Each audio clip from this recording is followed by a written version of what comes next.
আপনিও বোঝেন, আমরাও জানি। এতক্ষণ যেটা শুনেছি সেটা শোনার পর সাবজেক্ট থেকে আমরা বহু ক্রোশ দূরে গিয়ে পৌঁছেছি।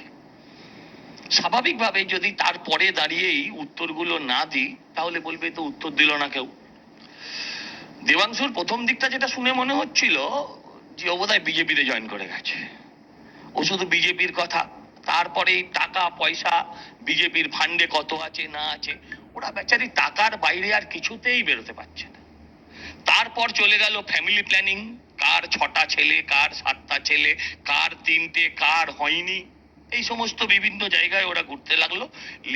লেটেস্ট হলো প্রেমিক কেমন হবে। হ্যাঁ, তৃণমূলে প্রেমের একটা আলাদা উপাখ্যান আছে, সেটা আমরা জানি। তো সেই নিয়ে আমরা বেশ খানিকক্ষণ শুনলাম, কোন প্রেমিক তোমাকে পছন্দ নয় বললেই বাড়ি চলে যায়, কোন প্রেমিক আবার গিয়ে অ্যাসিড বাল্ব নিয়ে ছুঁড়ে মারে, এসব আমি বলতে পারবো না, এটা ওই বেহালা পূর্ব পশ্চিমের প্রার্থীরা তারা বলবে, এগুলো নিয়ে আমার কিছু বলার জায়গা নেই। আমার বক্তব্য হচ্ছে যে আগে বলি যে দেখুন, আজকের বিষয়টা হচ্ছে এসআইআর। হ্যাঁ, এসআইআর